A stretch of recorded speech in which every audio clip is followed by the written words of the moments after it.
Moko mopogore kod wechego eko mag somo en stesend obila manyien oger en Tamaru Division e Kuria East e tong' mar Kuria kod Transmara, kama bende ywaruok nenorega e kinde ka kinde mar konyo e medo rido arita kwe konoero.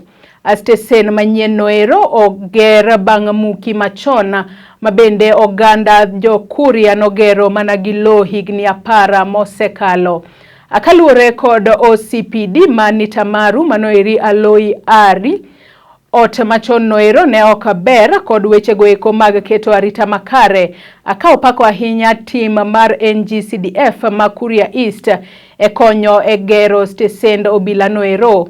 Oloso e kinde mabende jaod bura ma Kuria East manoeri Migosi Marwa Kitayama ne ochiwo chek mar $1.5 million ne projects go eko mag pi kaachiel kod rito aluora maler e gwenge go eko mag Kuria East.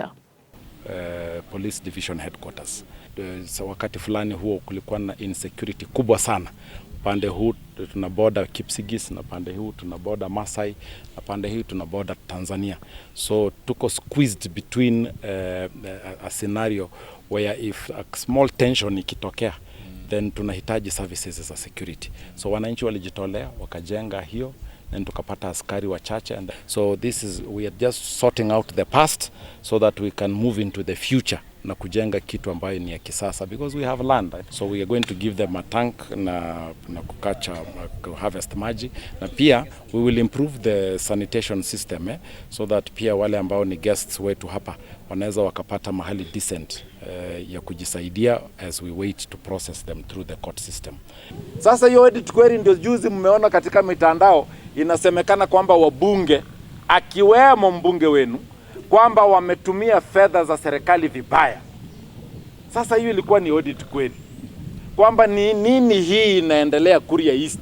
Mbunge wa pale kwani yeye amezembea katika akili yake. Ati police station iko ndani ya primary school. Sasa auditor akiuliza swali mzee, si mimi hata mimi nitakuja kuuliza, tutafute namna ya kujibu hiyo. Si ni kweli? Na tumeipata. Na tumepata jibu hapa, si ndio?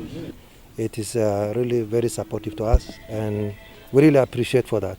And as we are expecting, as he promised us, so many things are also coming. So we really appreciate, and we are ready to serve our communities, our country as at large. And we are really looking forward for the better in terms of improving service delivery. So the project that is going on is also very supportive to us and also supportive to the community for the purpose of effective and efficiency service delivery.